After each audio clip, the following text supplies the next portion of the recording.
Sharkboy and Lavagirl came out 19 years ago in 2005, and it's been a long time since I've seen this movie. I remember loving it as a kid, but the critics don't seem to agree with me on this one, with a Rotten Tomatoes score of just 20%. My god. So I decided it's time for a rewatch to see if Sharkboy and Lavagirl is really that bad. The movie starts out with Sharkboy's backstory. He worked on an oil rig studying sharks with his father. They get swept apart in a massive storm, and he ends up getting raised by sharks. Crazy start. The main character, Max, found Sharkboy when he was fishing on a dock, and then hid him in his house. He kept him in the shower. Crazy. So did Max have a private shower, or does no one in this family shower? How did no one find him there? We're then told Sharkboy was traveling the universe looking for his dad, and then Lavagirl pops up out of nowhere. She's calling Sharkboy back to their home planet to save it from disaster. Max is invited to come as well, but chooses to go to school instead, where he's telling the legend of Sharkboy and Lavagirl, which is everything we just watched. George Lopez is here playing Mr. Electricidad, giving his entire heart out playing this teacher. I'm going to call him George from now on because that's who he is to me. George hypes up the entire class to clown on Max and tell him that his story is fake. I would have done the same thing, George. Next up is Linus presenting his big project, and his entire project is just him clowning on Max. He doesn't even present a real project. He should get a 0 for the assignment. Unacceptable. George tells Max to go find some good friends, and that if he keeps daydreaming, he's gonna miss what's right in front of him. Good advice, George. Thanks. Max is taking notes while talking to George and reveals that he's taking notes in his dream journal, full of his most precious dreams. On his way home, Linus starts to hassle Max, and he ends up getting cooked. They catch him, they take the dream journal, and he's sent home in shame. Max is dumb as hell, pardon my French, because he could have just ran right home. He lives directly across the street from the school, but instead of running home, he climbs up this goddamn object that there's no clear escape route. They could have surrounded it. Why would he do this? Cut to Max in bed dreaming, and he starts hearing voices in his head like he's a schizophrenic. He actually sees footprints burnt into the floor, follows them downstairs, and sees some boiling milk in a melted glass and some shark bite cookies. Who could it be? Sharkboy and Lavagirl are actually creeping on Max, but he doesn't seem to notice. Then Max's parents catch him creeping around, and they're actually really pissed. They think he ate all the cookies. How would he melt a glass? I wouldn't even know how to melt glass. And why would he bite the cookies meticulously to look like shark bites? Why? Why would he waste the time? Max goes back to bed and starts praying that he doesn't have to go to school tomorrow. He prays for insane storms to come and starts dreaming of insane looking things. Max wakes up to a sunny sky, and his mom walks him across the street to school. And right before she drops him off at school, she starts to tell him she's divorcing Max's father. She's moving out. She's gone. She then drops him off at school as if nothing happened. Max is in class, and a storm starts brewing, and then Linus shows up to class wearing a t-shirt with a giant L on it. Is that custom made? What the hell? Then Max demands his dream journal back from Linus. He demands it. George jumps in and forces Linus to hand over the dream journal, and it's been absolutely trashed. They start screaming at each other, and George says they're both in trouble. Then a tornado starts tearing down the school. Sharkboy and Lavagirl pop the hell out of the tornado and call Max to Planet Drool to help save it. This is a pretty big deal because no one believed him that they exist, and now they're all looking at him. Wow, he's not crazy. He agrees to go, and they make it to the Planet Drool and see a theme park off in the distance. And let me just say, I think Planet Drool looks goddamn ugly. I think it's kind of disgusting to look at. They tell Max that the entire planet came straight from his dreams, but the planet's been under attack. They then lay out the entire movie's plot like it's a video game. They make their way through the theme park, where it's revealed that Mr. Electric rigged the rides so that no one's allowed to get off, so they can't fall asleep and so they can't dream. The crew stops one of the coasters, lets some people off, then jumps in themselves and rides it all the way to Mr. Electric, who is George Lopez in an insane filter. I'm obsessed. They all start beefing, and Sharkboy and Lavagirl just expect Max to know how to defeat him because of his dreams, but Max has no clue what to do. So Mr. Electric grabs all of them and sends them to the dream graveyard. On their way to the graveyard, they figure out that Max dropped his lost dream journal back on planet Earth, so they actually can't use it to change anything on the planet. Then Sharkboy Sharkboy and Lavagirl start getting really upset that Max didn't give them complete backstories. Sharkboy doesn't know what happened to his father, and Lavagirl has no clue about anything of her origins, and they're pretty upset. Meanwhile, Mr. Electric is shown speaking with the leader, and he tells them to go get Max immediately. During all this, the crew is trying to get Max to fall asleep and dream so he could dream them out of the situation, and then they notice that the darkness is coming for them. Max can't fall asleep, and Sharkboy just wants to knock his ass out to put him to sleep. Before that happens, Max points out a giant version of Tobar, the robot that Max and his father never finished building. They ask him for advice, and he tells them to go to the land of milk and cookies so Max can have sweet dreams and they can finish their journey. He then agrees to take them there, and they ride his disembodied eyes into the train of thought. They end up riding the train all the way to the land of milk and cookies and get there safely. They're riding a giant cookie down a stream when Max's parents, dressed up as giants, eats the cookie and forces them to jump for their lives. He then brings up that he's sad about his parents getting divorced, and Lavagirl tells him that he just has to make sure they don't get divorced. She literally tells him that he has to make his dreams a reality by himself. Meanwhile, Mr. Electric is trying to hunt down Max, and his master hassles him some more to do it quicker. Max is having trouble falling asleep again, so Sharkboy breaks it down for him to help him sleep, and Lavagirl is eating up every second of it. I used to love the song and dance he did as a kid, and I still love it today. It's amazing. It works, and Max starts dreaming, but Sharkboy starts scaring the shit out of him with some scary lyrics and causes nightmares. Then, Lavagirl gives him third-degree burns just to wake him up and stop the nightmares, and then Mr. Electric finds them. They can't get away because Max forgot to dream of gas for the motorbike he dreamed of, so they start fist fighting the fucking socket dogs. Max gets electrocuted, and the whole squad is getting beat up pretty bad. Lavagirl melts to escape and pins it all on Max, saying he has to dream to get them out of here. He dreams up a banana split boat. They get on it and they split. They float down the stream of consciousness and talk about what to do next, and they decide to go get the Ice Princess to find her heart crystal. To get to the Ice Princess, though, they have to cross a bridge that Lavagirl would instantly melt. She has to sleepwalk to get across, and during this scene, I always find it funny, she's actually chanting to herself. That's not sleepwalking, but it still works somehow. Then, the creepy dog things start rolling in, and they have to wake up Lavagirl so she can get across the bridge quicker. She instantly heats up and sprints across the bridge with the rest of the gang. They make it across safe, and Mr. Electric pops up. It was all a trap. And then Max realizes that everything is wrong and that someone else's dreams are in here because he would have never dreamt any of this. Mr. Electric drags them all to the lair of the leader, and it's revealed that the leader is Minus, who is just Linus. Minus reveals that he's been altering the Book of Dreams, changing everything. He's trying to kill the planet, and then he tells Max he will show him the true meaning of fear. What a great villain. They're then thrown into a bird cage hanging over a cliff. These random laughing bubbles pop up and start annoying Sharkboy so badly that he breaks them out of the cage. They then sneak back up to Minus and steal the dream journal back while he's sleeping, with his eyes open, I might add. Disgusting. Max starts going through the journal and sees Lavagirl's lava bike, and it pops up in the real world. He then finds a page showing that Sharkboy's father is out there looking for him in a submarine, still alive. Lavagirl gets a little too handsy and ends up melting the entire dream journal, and then Lavagirl gets extremely upset at Max for giving her a terrible existence with no explanation. During all this, Mr. Electric woke up Minus and warned him that the gang escaped and they're heading for the Crystal Heart. Minus tells Electric to murder Sharkboy and Lavagirl. Double murder hit. He orders a hit right here. It's crazy. During all this, the gang makes it to the ice castle and sees the Ice Heart crystal. They go up for it, but they end up dropping it, and Lavagirl jumps out to catch it, and it freezes her solid. And then the Ice Guardians pop up out of nowhere. The Ice Princess then comes out, and they politely ask her for the heart so they could freeze time to defeat Minus. She offers her crystal if they can pick out the real one, and Max figures out it's around her neck. And the thing that makes almost no sense about this scene is she literally says the crystal will not work for anyone but me. But then she says they can have the crystal and acts like it's going to work? Like what? Spoiler, it doesn't end up working. Sharkboy and Max are running towards their destination while sliding Lavagirl along while she's still frozen solid. They get to where they want to be and try using the crystal. Lavagirl ends up unfreezing herself and tells them that the crystal won't work for anyone but the princess. So why did the Ice Princess even give it to them? Mr. Electric shows up and throws Sharkboy in a pit with a bunch of electric eels, and they start shocking him to death. Without hesitation, Lavagirl jumps in to save Sharkboy, sacrificing herself. She gets him out of the electric water, but he's not breathing, and then Lavagirl ends up freezing anyway as well. So now Max is left with 2 dead friends. Tobar shows up again and tells Max to dream a better dream. Right then and there, Sharkboy comes back to life and he decides to throw Lavagirl into her home, the volcano. Sharkboy throws her in, she blasts back to life, ready to kill, and then right then and there, Max decides that Lavagirl isn't lava, she's light, and she has an epiphany herself, causing a solar flare. What does it mean to be light? What does that even mean? I don't understand. All this buildup of her not knowing her purpose, her origin, and her origin is that she's light?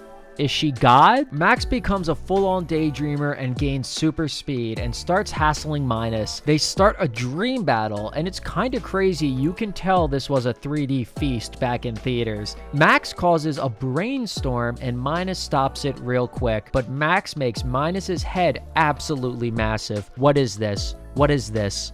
I'll never accept that. During all this, Mr. Electric gets chomped to bits by a bunch of sharks thanks to Sharkboy, and Minus gets his head back to normal size and the battle is back on. Max accuses Minus of having his own dreams smashed, and that's why he wants to smash other people's dreams. The bridge they're about to join hands over collapses, and Max saves Minus from certain death. They land back at the starting place where the fight all started, and Max tells Linus to stop smashing dreams. Alright Max, we get it. Minus agrees to stop hassling Max and lets everything go back to normal on Planet Drool. Sharkboy and Lavagirl can travel between there and Earth as they like, and Mr. Electric will go back to being nothing more than an electrician. Mr. Electric doesn't like this idea at all and then flies to planet Earth to kill Max in his sleep. Max is pissed that he's even been asleep the entire time, but they tell him it's all been a dream. Max wakes up back in school hiding from the tornado, and Linus was also asleep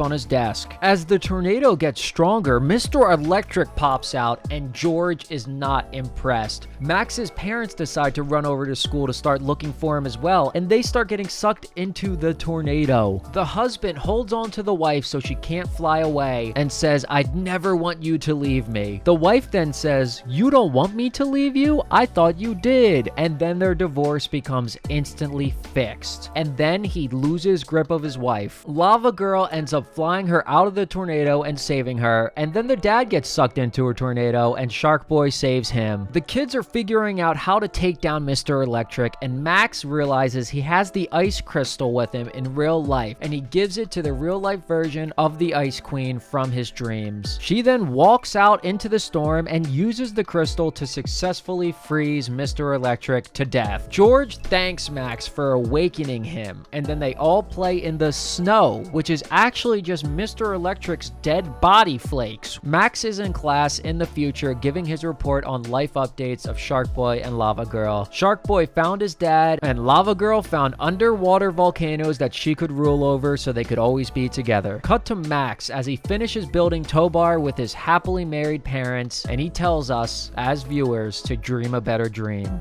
And the credits start to roll. So after all the dreams have been dreamt, do I still think Sharkboy and Lavagirl is that bad? While I don't think it deserves a 20%, I do think it doesn't hold up that well. I think it's visually unappealing. I think the plot takes a while to get started, and the divorce side plot is absolutely ridiculous. But what do you guys think? Alright, thanks for listening.